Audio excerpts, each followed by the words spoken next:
Transformers 1. I'm trying to get my notes here. This movie shocked me, to say the least. Now, I remember when this trailer first dropped, I was like a little skeptical. I thought it was going to go more in the kids' movie direction. And let me tell you, it's not.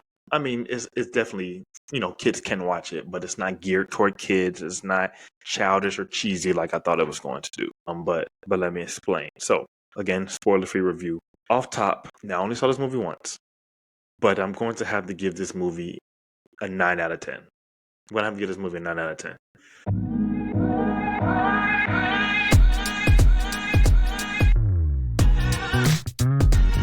Welcome to the first official episode of the GeekEazy podcast. I am your host, Devon. Most people just call me Vaughn. And today, we're going to be talking about Transformers 1. Now, I just got back from watching this movie. Today is Saturday, so I saw this movie early. This movie comes out next Friday, September, 20th. But the theaters around me were showing some early access. Don't know why, but I stumbled upon it, so I went out and saw it. And let me tell you, I am so glad I did. So on today's episode, I am going to give you guys my spoiler-free review, something real quick, and then I'll let you know when the spoilers start flying in case you want to be surprised for this movie. And then, of course, we're always going to end the episode off with my breaking news, just things going on in the nerd culture community, and always my comic recommendations for stuff that I'm reading right now or stuff that I want to read. But first, let's get into the meat and potatoes. Transformers 1. I'm trying to get my notes here. This movie shocked me, to say the least. Now, I remember when this trailer first dropped, I was like a little skeptical. I thought it was going to go more in the kids' movie direction. And let me tell you, it's not. I mean, it's definitely, kids can watch it, but it's not geared toward kids. It's not childish or cheesy like I thought it was going to do. But let me explain. So, again, spoiler-free review.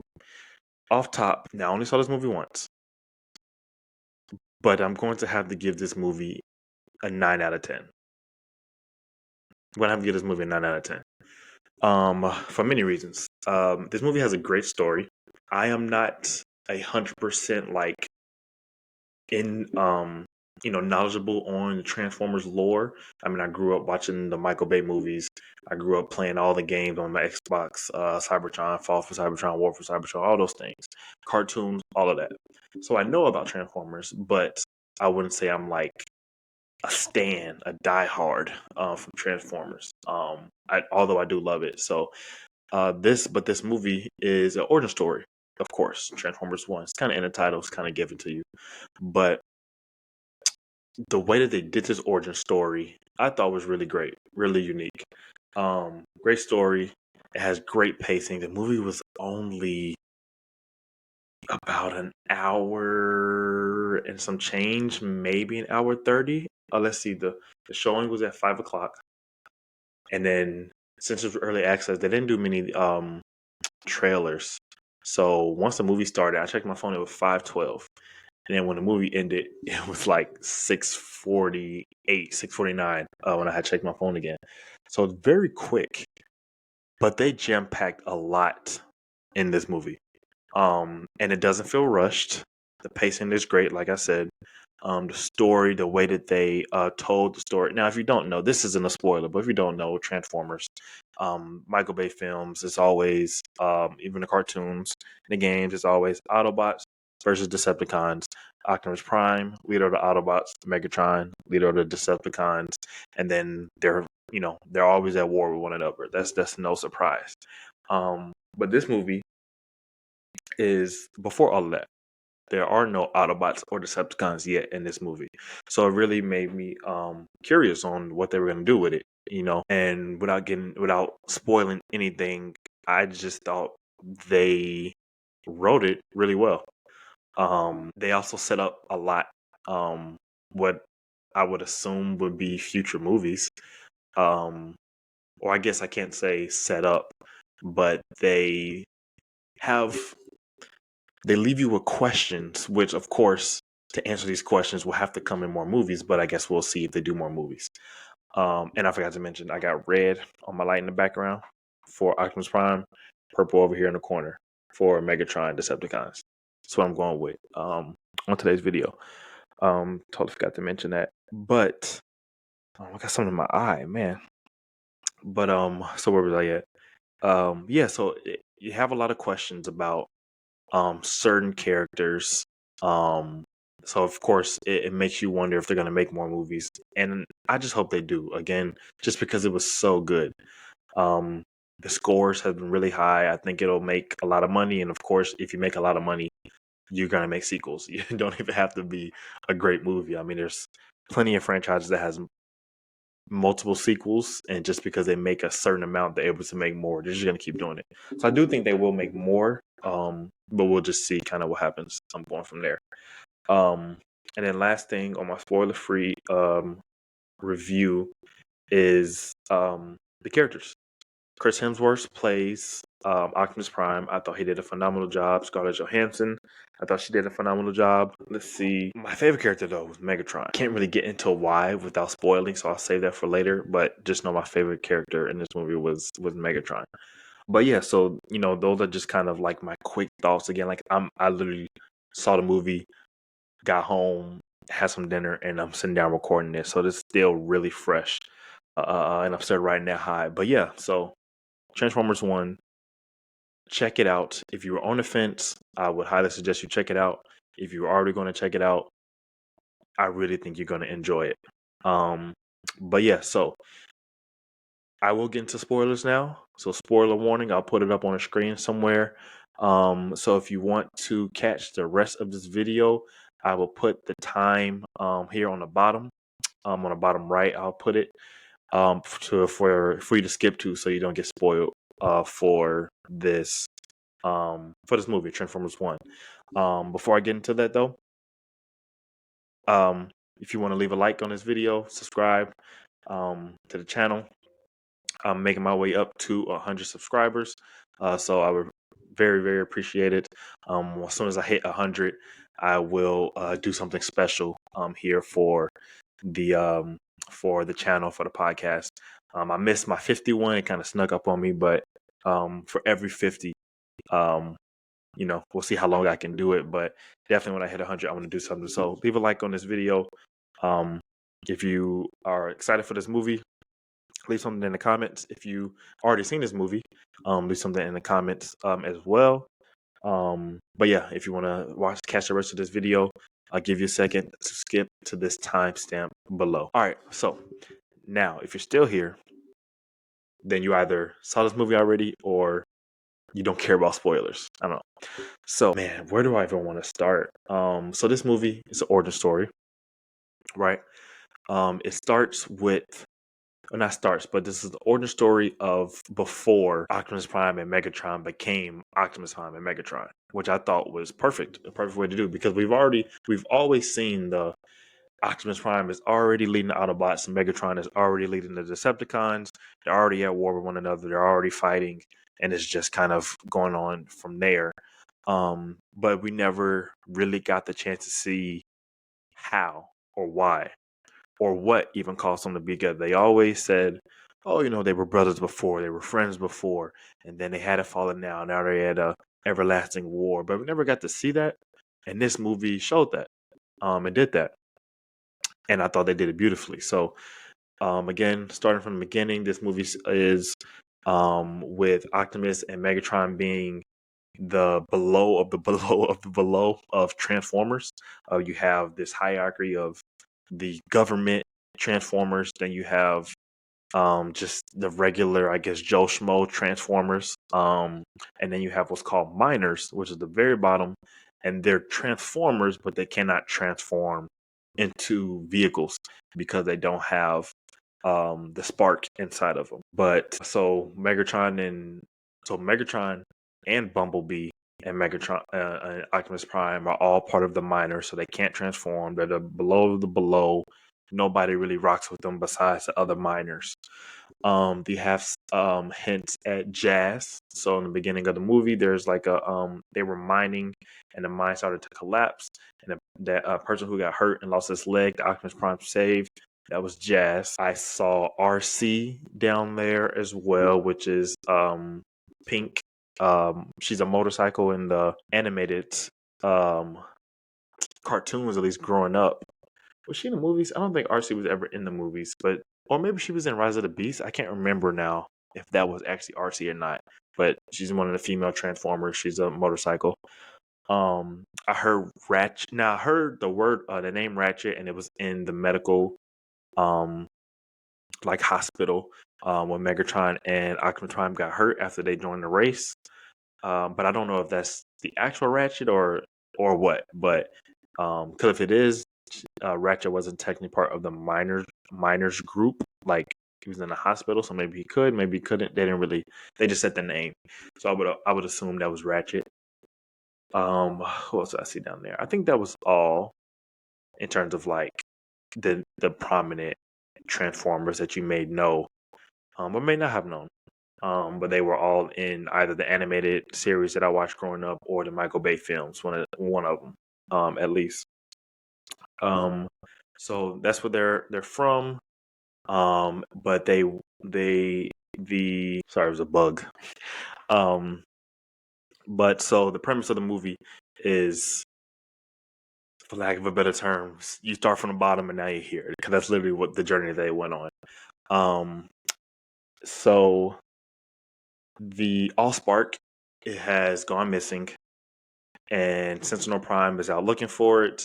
All the other primes are dead. So Optimus Prime, he's not called Optimus Prime yet to the end of the movie, but just for lack of a better term, Optimus Prime or Optimus, well, he was called throughout the whole movie. I had always felt like there was something more for him and for his fellow miners to life than to just mine, and they're being overworked and all of these things. So they go on this adventure. They go out to find the Allspark, and then they find the truth that Sentinel Prime, who was basically their dictator, the top of the top, had killed the other primes, and he killed the other primes and sold them out to the villains, to the people they were fighting way back when at that point in time, to get the Allspark for himself. But the Cybertron, the planet that they're on, Cybertron, um, only gifts the Allspark to those who are worthy. Kind of like Thor, which is funny because the guy who plays Thor also plays Optimus Prime, and then he's chosen at the end of the movie.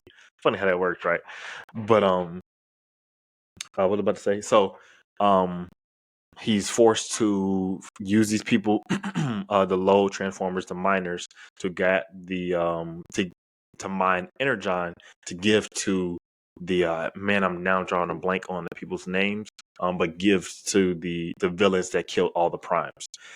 So they find out that Sentinel was also he double crossed the other primes, the first primes, but they come up on the body, um, and learn this truth, and that's where, excuse me, that's where the switch of Megatron happens, and I just thought it was so perfect. It was so well done. Like that's why he's my favorite. Like, cause like imagine you have spent all your life, you spend all your life believing this, being told this, following this. And it never explicit how old they are, but let's say they're 1,000 years old. So you spend 1,000 years believing this, all doing all these things, and then you find out that it's all fake, it's all false. So his whole thing is, and what he says in the movie is, "I'm never trusting somebody who's leading again. If I'm never trusting like this guy, I'm not trusting any Prime or any of this thing." And just the way that his anger grows throughout the rest of the film, it's just so well done. So then he's like, well, okay, I'm and then so then they are able to transform, but then they find out the truth that they were able to when they were born, but before they came online, that Sentinel Prime takes out people's spark, so they can't transform.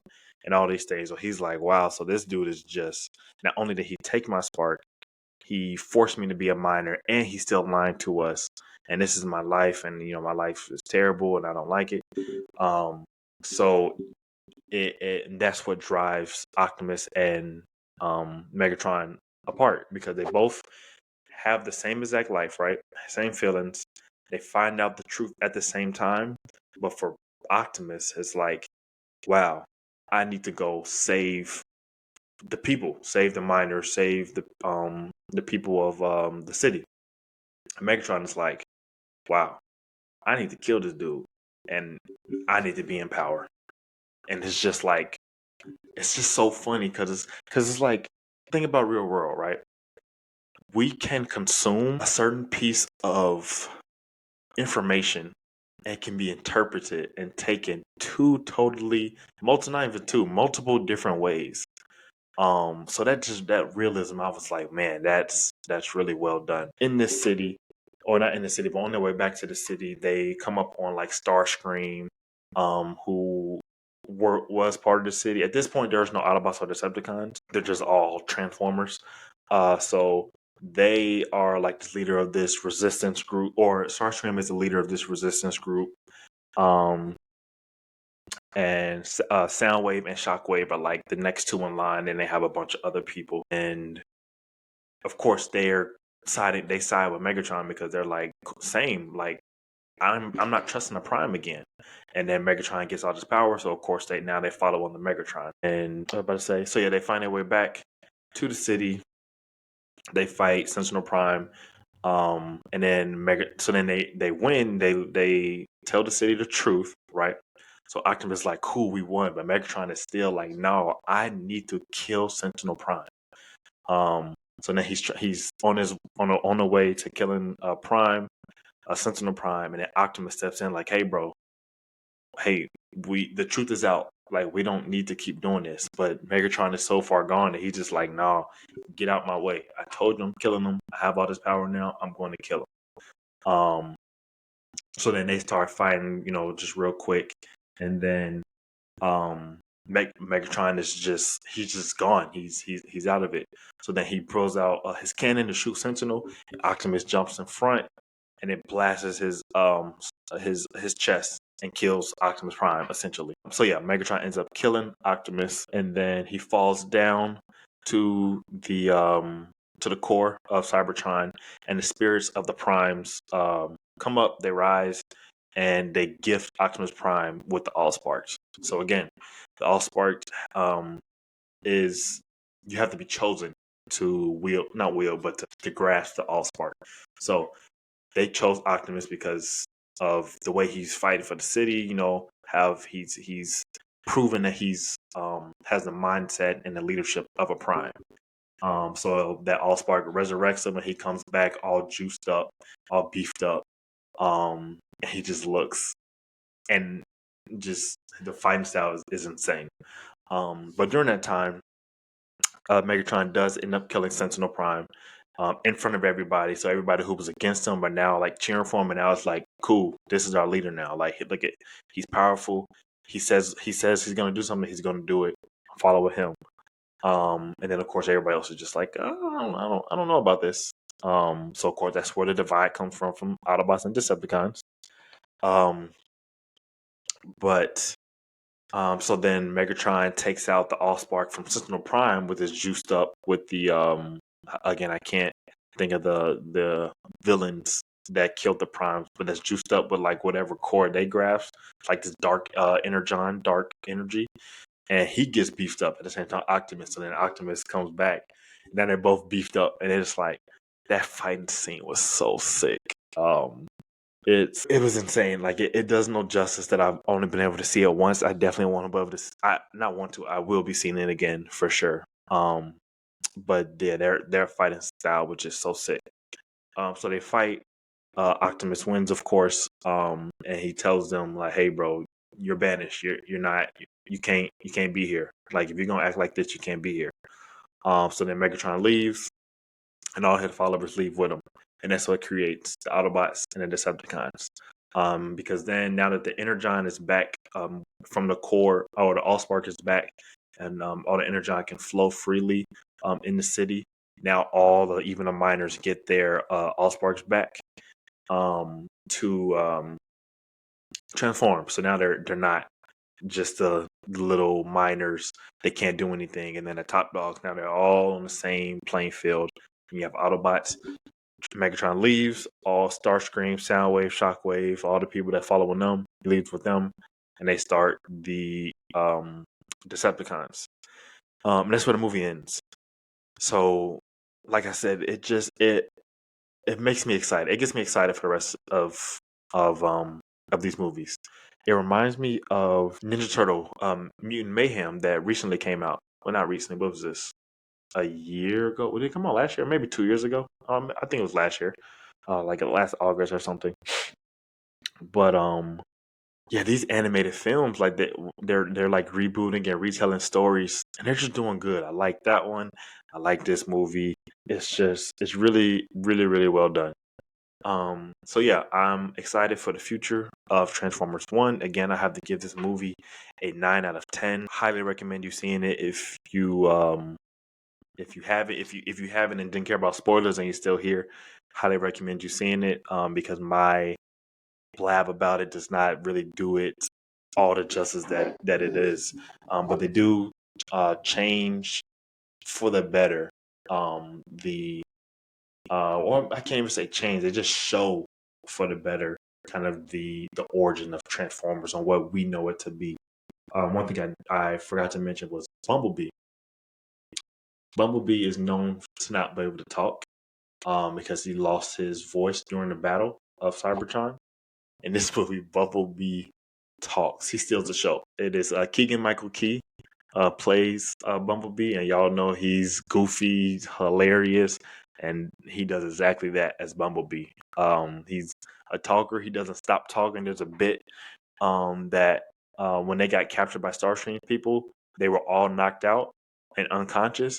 And then there's a bit when they wake up that Bumblebee has his mouth screwed shut, and it was like he wouldn't stop talking. And it was like, but we were unconscious, and it was like exactly he still wouldn't stop talking. It was just hilarious. He cracked jokes the whole movie. He's like the little brother to everybody. Even at the end, Optimus is like, "Hey, dude, I know you was at the bottom of the bottom all the way at level 0, but I'm gonna need you next to me." And he was like, "Cool, I've always wanted to work for the government." Like it was just, it was just hilarious. Keegan Michael Key had made did a great job playing Bumblebee. So it's cool to see how, like I said, Bumblebee is always known for not being able to talk and being a serious like combat fighter, and then here he's like a total hilarious, won't stop talking like little brother to everybody, but still had the mad fighting skills. Really well done. The designs of everybody I really liked. I saw some people or seen online some people complain about them. I thought they were pretty cool. Because the premise is you start at the bottom and then they upgrade it. Well, Optimus and Megatron upgraded twice, and the other one's upgraded just to be able um to transform. So because it's like when you're not able to transform, you're just this dusty, dingy little robot person looking thing, and then when you're able to transform, now you're shiny because you could go into a car or a chopper or a jet or a motorcycle or whatever. You're shiny, you're a little taller, you're a little more swole. So once they got the level up, they really looked good. But then when Megatron and Optimus got to their like prime forms, no pun intended, yeah, they looked amazing. And of course, with it being animated, they can always add and change for future movies. But yeah, that is Transformers 1. I'm going to get into before we head out here a breaking news segment. So we got the Venom trailer came out on Thursday. If you haven't seen it, the talk of that trailer, so Venom, The Last Dance, Venom 3 comes out this year on October 25th, which is the day before my birthday. So I would definitely be watching that or catching that. But only thing I want to say about that, if because I'm sure you've seen it already, is that Noel is here. Maybe, who knows? Sony's track record is they'll show things in the trailer and take them out, or they'll show things in the trailer and they'll be at the end of the movie, or worse, an end credit scene like Morbius. Morbius showed him walking like through the alleyway, and Tobey Maguire Spider-Man's pictures on the wall in the trailer. I think twice, or maybe in all three trailers. And we're like, oh, this isn't Tobey Maguire. Not in the movie. He has conversations with the Vulture that's from the MCU. It's the end credit scene, and it's not even the scene that they showed. Madam Web showed the three girls in their spider suits. It literally had 2 seconds in the movie, and it was from it wasn't a flashback, but it was the antagonist looking into the future, like having a vision, and it showed them. And then besides that, they never had powers, had a super suit, nothing, whatever. And then it was another one, Craven, that comes out I think November or December this year, and they showed Rhino. And when they did their early screen testings, Rhino was the clip of Rhino turning into Rhino that's in the trailer was the final scene in the movie, and then the movie shuts off, and they got bashed. So they did some reshoots, and now they're adding Rhino. But even now, they're just adding him at the end of the movie still, and we already know that. So they do have a bad track record with doing this. So we'll see if because they don't show his face; it's just a side preview. They don't have an actor online or being confirmed or anything. So it really does make me think. I mean, they say the name, but it does make me think that he's just going to be some random Joe Schmo who played Noel, and it's going to be in either some type of vision or it's going to be the ending of the movie or end credit scene, ending of the movie / end credit scene. I don't know what the benefit of bringing Noel into this movie would be, because Venom can't fight Noel, so it just baffles me. But yeah. Next up, Agatha All Alone starts on Wednesday, so I'll be doing so episode 1 and 2 drops Wednesday. Then after that, they release the schedule. It's 1 and 2 on Wednesday, and then for the following weeks, it's just one episode. So 3, 4, 5, 6, and then I think 3, 4, 5, 6, 7, and I think it's 9, and then 8, 9 is gonna be the week of Halloween. They're gonna do 2, 8, 9 and finish out Halloween, of course. So that'll be coming up. So then the upcoming episodes, either on upcoming episodes, I'll just do a quick synopsis of the episode of that week, because I record on just a few days after, or maybe I'll just do a quick, like a little something else. Maybe I won't be part of the podcast. I'll just do a different video. I'm not 100% sure yet how I want to do that. But expect that on the channel. So yeah, Agatha All Alone starting this week. And then before we get out of here, last thing, I will always leave you guys with some comic recommendation. So what I'm reading right now, I don't know if you can see this. It is The Predator versus Black Panther. Really great read. This is just edition number 1. 2 and 3 have yet to come out. They'll be coming out soon. Once it's great. It's good so far. It's great so far. But once it's complete, then I'll do a full dive into the full series. And the same thing for Avengers versus Aliens. You can't see that because of the glare. Avengers versus Aliens. This is the variant cover that I have. Again, just the first edition. This one just came out a couple weeks ago. Black Panther has been out for about a month. When I looked it up, if I remember correctly, they're both only going to have 3 editions, so 1, 2, 3. So by the end of the year, I'll be able to do a full breakdown on the entire series, because I want to do book by book. It'd be kind of confusing, but good read so far. Highly recommend it. And then I have my laptop up here, so we're just going to look into the upcoming releases. So I'll go over here. Boom. So we got the upcoming releases for today is the 14th, all the way up until next Friday, and then on Saturday I'll have the 21st on. So I'm gonna do this every week. But so we have Amazing Spider-Man 260. It's a cool colorway with Hobgoblin and Spider-Man there. The Avengers 2023. This is a newer run. They just started last year. Only read a couple of these, but they were pretty cool. Dazzler looks like this is edition number 1, so this is going to be brand new series. The Deadpool series continued that started this year. Deathlock, 50th anniversary special. That's interesting.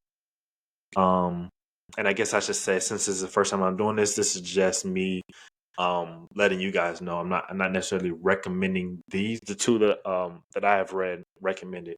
These are just a look at the upcoming. So if you see anything, just to keep you guys on a loop on anything that you personally might want to copy. But we got Incredible Hulk. Interesting. Number 17, Spider-Boy. Number 1. This is part of the Infinity Watch series. Spider-Man Black Suit and Blood. This art is really sick. This is edition 2. So I am going to go find this one. I'm going to find this one just came out. So I'm going to go find 1 and get 2. I like to try to catch them when they're early on. Or if not, like, for example, Incredible Hulk is at 17.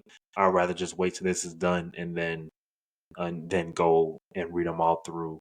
But when if they're early on enough, I don't mind the wait. Cool. Spider Society, number 2.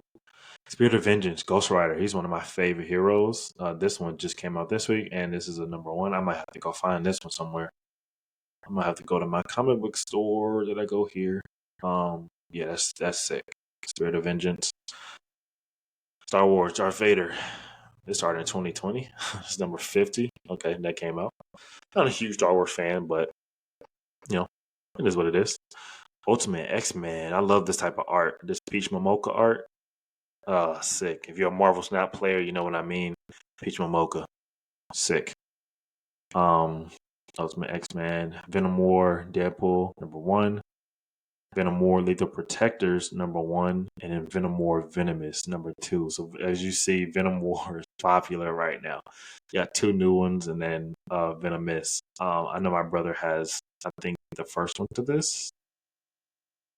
Because that's Black Widow. If you don't know, that's Black Widow, and she has the Venom symbiote. That's cool. This is Silver Sable, and it looks like just by the art of this, she's going. I mean, that's green and like toxin. That's Venom.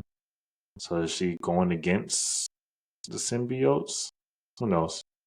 I might go cop that one too. I like Venom symbiote storylines. Wolverine Deep Cut.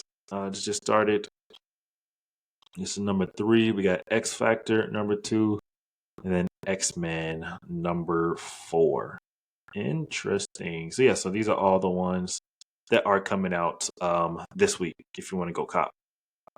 So let me go over to DC as well. So let me share again. I'll go over to DC. Oops. Latest comics. I'm not big on DC. I'm more of a Marvel guy, but I don't want to be too biased. Because DC, I'm not sure it does have some good things. I just didn't really grow up with it. But Batman 89, Echoes, Nightwing Uncovered. It's pretty cool. DC versus Vampires, World War 5. I think V is 5. Is that Wonder Woman as a vampire? That looks pretty cool. I might see. Look, that's why I want the show. I might have to go look at that. I love Teen Titans. Primer, Clashing Colors, cool. Green Lantern's pretty. It's my favorite DC. Beast Boy is my favorite DC character, but Justice League, Green Lantern's my favorite. Absolute Power, Task Force. Interesting. Batman Full Circle. DC Vault, Death in the Family, Robin. Here's another one. Gotham by Gaslight. And then, see, that's the only thing about DC. There's just so much Batman stuff. And then Looney Tunes, Shazam, Batman Superman World's Finest, another Nightwing one. Pretty cool. Like art. Batman, Dylan Dog, another Superman, Sandman, another Batman, Volume 3, The Joker 1 year. Cool. So yeah, if you want to catch any of these comics, these are all coming out this week. Stop sharing that. All of those comics are coming out this week. So again, next week I'll have a new list with more comic books. But that's going to do it for today's episode. Again, thanks for checking out my first official episode. I'm excited to go on this journey. I'm excited to go on this journey with you guys, and hope you guys will join me on this journey. But again, if you've made it this far in the episode, please consider subscribing to the channel, leaving a like on this video, comment down below any thoughts on Transformers 1, comment down below any comics you're reading to let me know, or if anything that I show that's coming up this week that you think you might grab. But yes, again, thanks for checking out this episode, and I will see you guys next week.